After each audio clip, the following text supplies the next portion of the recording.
Wait. He did what? That is not the plan. Oh my gosh, I am so pissed. There is no way that you didn't tell me that. I'm gonna exercise, I'm gonna cut out. Are you watching Dave Ramsey? Okay, now we've got some. No, that's Carl Danzy. Were you gonna take the equity in your primary residence and try to pay off your new house?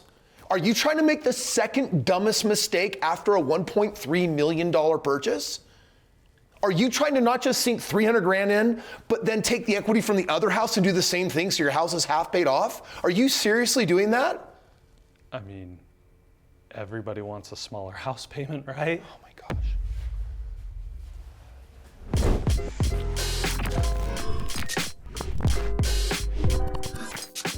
Welcome back. My name is Kris Krohn, the #1 single-family real estate investor. And I'm Carson Tejan, and for the next year of my life, I've agreed to be Kris Krohn's verbal punching bag. And right now I'm pissed.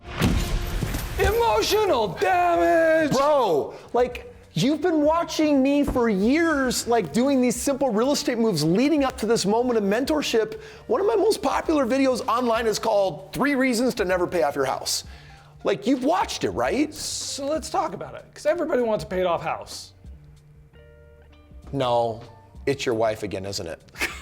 I'm serious. It's your wife again. I knew it, Shalina, she's causing trouble, right? Don't laugh. I get it, right? You put $300,000 towards the land of your $1.3 million house, and you're like, I'm only gonna have a mortgage of $1 million. I won't tell Kris. I'm gonna sell my current primary residence. We're gonna get another $300,000 and we're gonna pay it down so that it's half paid off. You've seen the footage with me and Tyler, and honestly, I hadn't even thought about it. How did you not think of it? That's what I'm here for. Okay. Apprentice me. I'm willing to learn. Forgive me.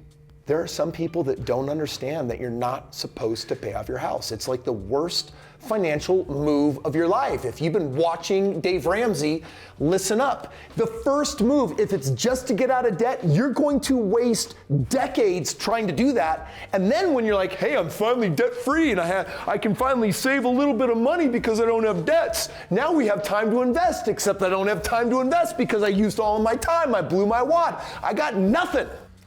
Kris, the honest truth is that most people want to pay off their house because they don't really understand the math. I didn't start to understand it until I was having that conversation with Tyler the other day. I'm gonna be really honest, I still don't think you understand, and it is right. This is what most people are doing. Click the thingy. All right, why consider paying off your house in the first place? There are plenty of reasons why people want to pay off their house. There's security, there's no more financial burden, their biggest payment is probably gone, they're saving money on interest, there's peace of mind, which is an emotional reason, not a financial reason, and ultimately, while these are all valid pursuits, choosing to not pay off your home may be the key to unlocking new wealth opportunities, as in, everything in life comes down to choices. And financially, we have something called an opportunity cost. When you make the choice to pay off your house, there's another choice you can't make. And what if that choice is many times better than paying off your house? And that's what today's video is about. So Carson, here's the truth. I did all my preparation to do your game plan. How are we going to make that next $1 million? But we can't do that because right now we have a big fundamental problem. So Carson's building this $1.3 million house, and honestly in the beginning was not ecstatic about it because he sunk $300,000 into it, which was going to leave a remaining loan balance of about $1 million. Now this is what $1 million looks like. It's 10 stacks of $10,000 each. So 100 grand, 2, 3, 4, this is $1 million. And then Carson, I was very proud of you. You made some great choices with Shalina. You said, we're not gonna do the pool, the theater, we're gonna push these things off, we're not gonna finish the basement, we're not gonna do the landscaping, and we're going to get our mortgage all the way down to roughly what, $750,000. Everything's looking good. However, there's a big problem. And that problem is, the house that you're currently living in before you move into this bad boy, you're gonna make close to $300,000 when you sell it. And this $300,000, this is not to pay down your house more. Had you done that, you would now be getting your mortgage down to $400,000, $450,000. And that would be the biggest mistake of your life, because you're about to take money that is investable that you can grow and make way more on, and you're about to trap it in a mortgage where you more or less aren't going to touch it, because your goal is to pay everything off and feel good. And now I want you to level with me. So Carson, tell me the truth. What was the real reason why you were going to waste all of that equity just to pay down your mortgage more? In my defense, I didn't think of it as wasting it. And Oh, honestly, it's a big waste. I get that now. But it was, I mean, it's what I've seen other people do. It's kind of what people do when they sell their house. They just take that equity and move it into the next venture. And I guess it's because it makes you feel less worried because your mortgage is a lot smaller. Right, here's the problem. It's a feeling. Yeah. This financial choice is not based on a financial choice. It's not about your financial future. It's because you want to feel a certain way. Yeah. And I'm going to tell you right now, this is where people financially get in hot water, and this is where they hurt their financial future, is because they respond to feelings. Dude, who wouldn't want their house paid off? But I want to ask you a question right now. Which would you rather prefer? I can give you $1 million right now. One time only. Boom, we're done. Or I give you $10,000 every single month for the rest of your life. Ooh, I have an answer. Oh, what's your answer? I'd take the second one. You take the 10 grand. Right. Why would you want $10,000 every month for the rest of your life Because instead of a lump sum of $1 million? Because eventually it's going to catch up to the $1 million, and then I continue to get it. It's ever growing. That's not even the reason. The $1 million will be spent and gone, and you never see it again. But $10,000 that's residual, that you get every single month in perpetuity forever. And what if I told you that it actually grew by 5 or 10% every year? That's called a residual income. And when you get to retirement, there's an amount of money that you actually need. And so I'll ask the question a different way. You could either have no debt. I'll pay off all your debts for you. I'll pay off your house, credit cards, student loans. I'll wipe it all out right now. I will write a check and you will be Dave Ramsey debt-free. Or I give you $10,000 every single month for the rest of your life. Which would you prefer? I mean, paying off the debt, from feeling wise, it is appealing. Yeah. But when I stop and think about, like, mathematically, it's the $10,000 because I can do more with it. Well, and here's the thing. You can't retire on no debt. You need money to live. Just because you're out of debt doesn't mean that it will buy you groceries. It doesn't mean that it'll take you on trips. Doesn't mean that it'll buy your grandkids presents. It doesn't mean that you can retire the way you want. In fact, it's quite the opposite. If everything is paid off, you have lost something. You lost the ability for your money to work for you because it's not doing that anymore because everything's paid off. Now, I already made a video sharing 3 reasons why you should never pay off your house, but apparently that wasn't enough. So I'm going to give you 4 reasons right now why you do not want to pay off your house. And here's number 1. Mortgage is actually a good debt. As in, you were taught your entire life that debt is bad. Dave Ramsey will tell you debt is bad. That's not true. Some debts cost you money. When I whip out my credit card and buy something I can't afford, that will cost me money and cost me interest. That is a bad debt. How is it bad? It costs me money to maintain. But Chris, all debt costs you money to maintain.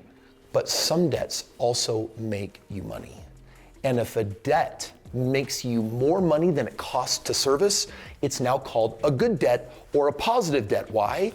Because it makes you more money. Bad debt is a pure liability with no growth potential. Good debt refers to money you owe that has the potential to build your net worth or increase your income over time.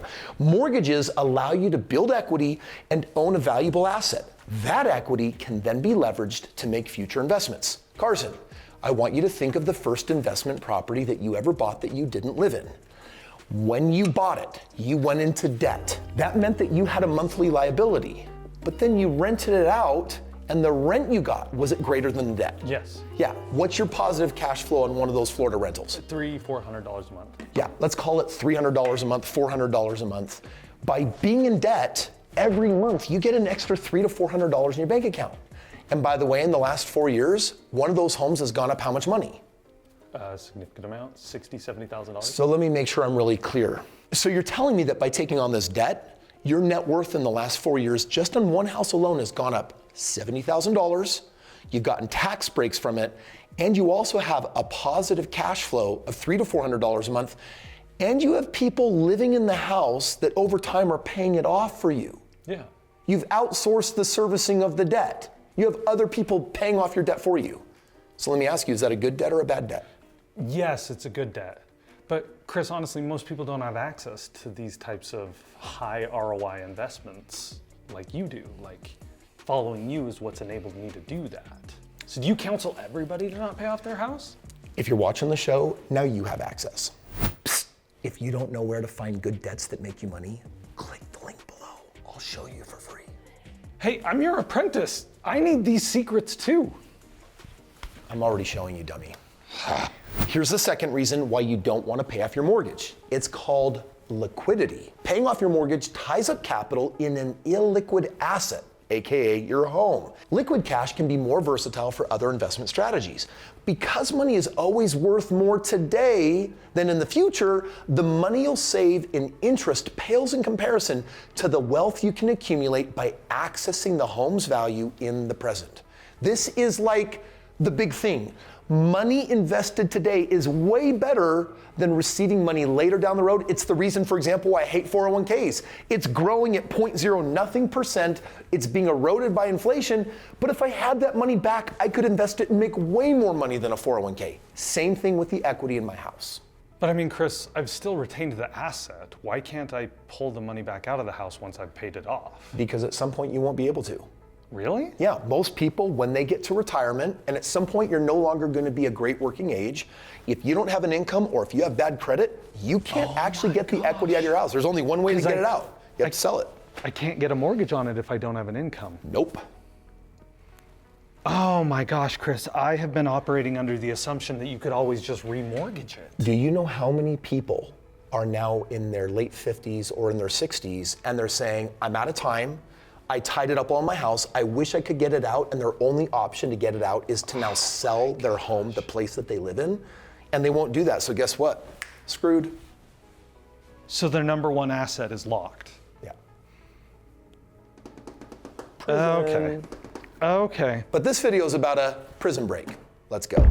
The third reason is the power of equity. Equity equals opportunity. I want you to just think for a moment how hard you would have to work to save up $10,000. Could you do that in weeks, or would it take months, or would it take years? Think how long it would take for you to, for example, save up $100,000. For most people, it's going to take a very long time for them to be able to do that. And yet that's what your future demands. Your future is going to be built on investments that need cash from you. And yet most people that own a home, they have equity in that home and they could easily take it out. And now all of a sudden that equity equals an opportunity to invest in their future. Appreciation over time and continual payments on your house naturally elevate the home's equity. Carson, did you know this? In 2024, the average homeowner's equity stake climbed to $327,000. For just a moment, you've been living in your current primary residence for how many years? Almost 5. And in those 5 years, you now are looking at selling it, and how much money do you think you might get from selling it? $250. I thought it was more than that. What did we say? 3? You said 350. Okay. Yeah. Let's cut to right there. Yep. 350, depending on the market. Strange. That's the average amount of equity that the average American has on a home. And by the way, if you've owned a home in the last 5 years, you are equity rich. Why? Because we went through the scandemic that basically rose the price of all real estate. And there are 2 ways for you to actually get equity out of your house, either through a home equity line of credit, commonly referred to as a HELOC, or a cash out refinance. Home equity can then be utilized for other financial goals, such as starting a business or buying additional properties, not buying a boat, not paying off credit cards, not buying stuff that you can't afford or stuff you don't need. It's for your financial future. And Carson, I sure hope you're taking notes, because I have a challenge for you that you are going to hate more than any prior challenge, because, well, I won't spoil it. You gotta be kidding me. The last one was rough, Kris. I know. And I liked you in that too. I just laughed so hard. I should feel bad, but Oh my gosh. I actually feel really good. Right. Stakes. I want you to start thinking of stakes. I'm taking notes, Kris. What's our 4th reason? Number 4, a mortgage is the cheapest money that you can borrow, right? Between low interest rates compared to other types of loans and high asset appreciation and long loan terms, mortgages are a powerhouse of a financial tool. It's the cheapest, easiest, and most accessible way to access capital for investments. And let me for just a moment talk to all the people that are griping that since the 2008 financial crisis, they had like 2 and 3, 4% interest rates for like a decade, and we got used to free money, and now, rates are a little bit higher. I'm like, that is still the cheapest money, because when you go to invest money that you pull out of a house, guess what you want to do? You don't want to borrow it at like 6% and then put it in an investment at 7%. Your delta, or the money in between, would only be a net 1%. But if you can borrow at 6, and let's say you could make 60%, well, that's 10 times the money. All of a sudden, your equity becomes a cash cow for your financial future. The only question is, where can you find good, smart, safe investments where you don't have to take unnecessary risks? Well, make sure you subscribe. It's all coming at you right here. So Kris, in that case, are you saying that you should never pay off your house? No, actually, you can pay off your house. It's a matter of sequence. To produce a successful outcome, it's always a question of when you do something. If you do the right things in the wrong order, it'll end up being the wrong thing. So you've been pulling money out of your house, you've been pulling it out of your 401k, IRA, you've been buying assets, and now each of those homes is producing residual income. Time has passed. You took 3 properties and you turned them into 6 properties, and then it became 8 properties, and then it became 20 properties, and now all of a sudden you have a passive income. This passive income has nothing to do with your job, and you're producing, let's call it $10,000 a month. And this is residual. It's this amount of money, 10 grand every single month that you get, and you don't have to work for it because it's your money working for you. And let's also say that at that time that your expenses are $7,500 a month. Well, here's what I can tell you. Now that your passive income is greater than your monthly expenses, I now give you permission to pay off your house because you've achieved the most important goal. Paying off your house produces what's called financial security. But having a passive income that doesn't require your 40, 50, 60-hour work week, having a passive income that is greater than your expenses means you can quit your job and you don't have to work. That's called freedom. So you went from security, which is what Dave Ramsey sells you, which is no debt, and we're going to a place of not security. We're going to freedom, which is, so why am I free? Because you don't have to work? Because you don't have to work. You literally have your investments that are paying for your expenses. Once you've achieved that, if you now want to start taking the excess money and now you want to start paying off debts, what that will do is that will then lower your expenses. Let's say you get rid of your house payment and now all of a sudden your expenses are $5,000 a month, and now you have even more income. My passive income keeps on growing, my expenses keep shrinking, and now you've done it the right way. However, if you do this in reverse, like you were about to do, and you just shovel everything into getting out of debt so you have the feeling of being debt-free, you will use up all of your working years to achieve the great moment of security, but now you won't have the time for your money to work for you and compound for you to ever get you to freedom and independence. Now, Carson, before I give you this week's challenge, let me give you your assignment. If you've got equity in your home and you've decided that you want to tap into it and you're interested in investing, number one, you should find out how much equity you have in your home.